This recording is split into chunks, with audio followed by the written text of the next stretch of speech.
ସପ୍ରାଇମ୍ ଦେଉଛି। ଅନେକ ଦିନ ଧରିକି ମୋତେ ଟିକେ ଭିଡ଼ିଓ କରିବାର ସୁବିଧା ମିଳିନଥିଲା, କିଛି କଥା କହିବାର ମଧ୍ୟ ସୁବିଧା ନଥିଲା। କାରଣ ଏଇ ଯେଉଁ ଦାନା ଥିଲା, ଦାନାର ମୋତେ ସେ ଦାନା ଦେଇଯାଇଛି, ଯେଉଁଥିପାଇଁ କି 4-5ଟା ଯେଉଁ ଲାଟ୍ରିନ୍ ଥିଲା ତାକୁ ଭାଙ୍ଗି ଦେଇଛି।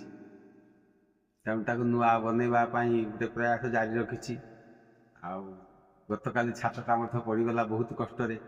ତାପରେ ଭିତର କାମ ହେବ, ସେଥିପାଇଁ ମୋତେ ବହୁତ ଚିନ୍ତା କରିବାକୁ ପଡ଼ୁଛି, ଭାବିବାକୁ ପଡ଼ୁଛି, ଯେଉଁଥିପାଇଁ କି ମୁଁ କିଛି କଥା ହେଇପାରୁଥିଲି କି ମୁଁ ଟିକେ କେଉଁ ମୁହୂର୍ତ୍ତରେ ଟିକେ ବସିପାରୁନଥିଲି। କାରଣ ମୋ ଜୀବନଟା ତ ହେଉଛି କର୍ମମୟ ଜୀବନ ଭିତରେ ମୋର କଥା କହିବା ବହୁତ କମ୍, ଆଉ କାମ କରିକି ଦେଖାଇବା ହେଉଛି ବଡ଼ ବେଶୀ। କାରଣ ସମାଜରେ ଅଛନ୍ତି ବହୁତ ଆତ୍ମଜ୍ଞାନର ଭାଷଣ ଦେଉଥିଲା ବେଳେ ମୁଁ ସେମିତି ଭାଷଣ ଦେବା ଭାବ ଭିତରେ ନାହିଁ। ମୋର ନିଜେ କିଛି କର୍ମ କରିବାର ଅଛି, ଯେଉଁ କର୍ମ କି ଭଲ କର୍ମ। ଭଲ କର୍ମର ଅର୍ଥ ନୁହେଁ ଯେ ମନ୍ଦିର ତୋଳେଇବା, କୋଠାବାଡ଼ି ବିଲ୍ଡିଂ ତିଆରି କରିବା, ସଡ଼କ ତିଆରି କରିବା, ପ୍ଲଟ କିଣିବା, ଏଇସବୁ ଭଲ କର୍ମ ଭିତରେ କେବେ ଯିବନି। ଭଲ କର୍ମ ହେଉଛି ମାନବିକତା, ନିଜ ଭିତରୁ ସୃଷ୍ଟି କରିବା ହେଉଛି ଭଲ କର୍ମ। ତେଣୁ ସମାଜରେ ଯେମିତି ଡାକ୍ତର ଅନେକ, ରୋଗୀ କମ, ଆଉ ଭାଷଣ ଦେଲା ବାଲା ବେଶୀ, କଥା କହିଲା ବାଲା ବେଶୀ, ବାକ୍ୟ କହିଲା ବାଲା ବେଶୀ, କିନ୍ତୁ କର୍ମ କରିବା ବାଲା ବହୁତ କମ୍। ତେଣୁ ସେହି କର୍ମୀମାନଙ୍କ ଭିତରୁ ମୁଁ ଛୋଟିଆ ଜୀବଟିଏ ଭାବରେ ଯେତିକି ମୁଁ ପାରୁଛି ସେତିକି ମୋର ପ୍ରତ୍ୟକ୍ଷ କର୍ମକୁ ମୁଁ ଆଚରଣ କରେ, ଉଚ୍ଚାରଣରେ ମଧ୍ୟ ଆପଣେଇ ନେଉଛି।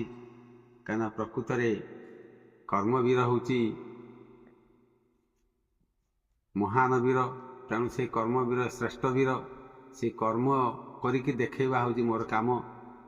ନିଜେ କାମ କରିକି ଆମେ ଦେଖିନେବା, କାହାକୁ ଭୋକ ଲାଗୁଥିଲା ବେଳେ ମୁଠେ ଦାନା ତାଙ୍କୁ ଦେବା, ଆଉ ରୋଗଟେ ତିଆରି ହେଲା ବେଳେ ତା ପାଖରେ ଗୋଟେ ବାଡ଼ି ହେଇକି ଠିଆ ହେବା। ମଣିଷ ଦୁର୍ବଳ ହେଇଯାଉଥିଲା ବେଳେ ଆମେ ତାକୁ ଧରି ପକାଇବା, ତାହା ହିଁ ହେଉଛି ଆମର ପ୍ରକୃତର କର୍ମ। ତେଣୁ ମୁଁ ଏତିକି ଜାଣିଛି ଯେ ଆପଣମାନଙ୍କର କିଛି ସୌହାର୍ଦ୍ଦ୍ୟପୂର୍ଣ୍ଣ ଦିଅନ୍ତି, ଯେଉଁଥିପାଇଁ କି ଆଶ୍ରମର ଚାଲି ମୋତେ ଅନେକ ପଚାରନ୍ତି ଏଇ ଆଶ୍ରମ କେମିତି ଚାଲିଛି। ମୁଁ ଭାଇ, ଆଶ୍ରମ ଆଉ ଚାଲିବାର ନାହିଁ, ଆଶ୍ରମଟା ଦୌଡ଼ୁଛି। କାରଣ ଯେଉଁ ସମାଜ କିଛି ସବୁ ଲୋକଙ୍କ ପାଖରେ ତ ମୁଁ ପହଞ୍ଚି ପାରୁନି, ପ୍ରକୃତର ସାହାଯ୍ୟ କରିବା ଲୋକ ପାଖରେ ମୁଁ ପହଞ୍ଚି ପାରିନାହିଁ। ଯେତିକି ପହଞ୍ଚୁଛି ସେତିକି ମୋ ମୁଣ୍ଡ ଭିତରେ ଯେତିକି ଅଛି, ମୋ ଭେଜାରେ ଯେତିକି ମସଲା ଅଛି, ସେତିକି ମସଲାକୁ ମୁଁ ଫଟେଇକରି କିଛି ଲୋକଙ୍କୁ ଟିକେ ଟିକେ ହେଲ୍ପ କରିପାରୁଛି। ଯେଉଁ ଟିକେ ଟିକେ ସାହାଯ୍ୟ ମୁଁ କରିପାରୁଛି, ବୟୋଜ୍ୟେଷ୍ଠ, ବୃଦ୍ଧ ବୃଦ୍ଧା ଆଉ ଅବହେଳିତ ନିଷ୍ପେଷିତ, ଏଇମାନଙ୍କ ସହିତ ମୋର ମିଳାମିଶା କରିବାର ଗୋଟେ ଭାବ ତିଆରି ହେଇଛି, ଯେଉଁଥିପାଇଁ କି ମୁଁ ସେଇମାନଙ୍କ ସହିତ ମିଶି ପାରୁଛି। କିନ୍ତୁ ବଡ଼ ବଡ଼ ଶିଳ୍ପପତି, ବଡ଼ ବଡ଼ ଯେ ବକ୍ତା, ବଡ଼ ବଡ଼ ବାବାଜୀ, ଏମାନଙ୍କ ସହିତ ମିଶିବାଟା ମୋ ଭିତରେ, ମୁଁ ସେମିତି ବଳ ମୋ ପାଖରେ ନାହିଁ, ଆଉ ସେମିତି ଅର୍ଥ ମୋ ପାଖରେ ନାହିଁ। ମୁଁ ବଡ଼ ବଡ଼ କାର୍ କରିକି, ଗାଡ଼ି କରିକି, ଚଢ଼ିକି ଯାଇକି ବଡ଼ ବଡ଼ ସାଧୁମାନଙ୍କ ସାଙ୍ଗରେ ମିଶିପାରିବି, ସେ ପ୍ରକାର ମୋ ପାଖରେ ବଳ ଆଉ ନାହିଁ। ତେଣୁ ଯାହା ହଉ ଛୋଟିଆ କାମଟିଏ କରି ହେଉ ପଛେ, ମୋତେ ଝାଡ଼ା ପରିସ୍ରା ସଫା କରିବାକୁ ହେଲେ ମଧ୍ୟ ମୁଁ ତାକୁ ଅନ୍ତର ସହକାରେ, ହୃଦୟ ସହକାରେ, ଆନନ୍ଦ ସହକାରେ ମୁଁ ତାକୁ ସେବା କରିବାରୁ ମୁଁ କେବେ ଅନ୍ୟକୁ ଅବହେଳାରେ ପକାଇଦେବି ନାହିଁ। ଜୟ ଜୀ।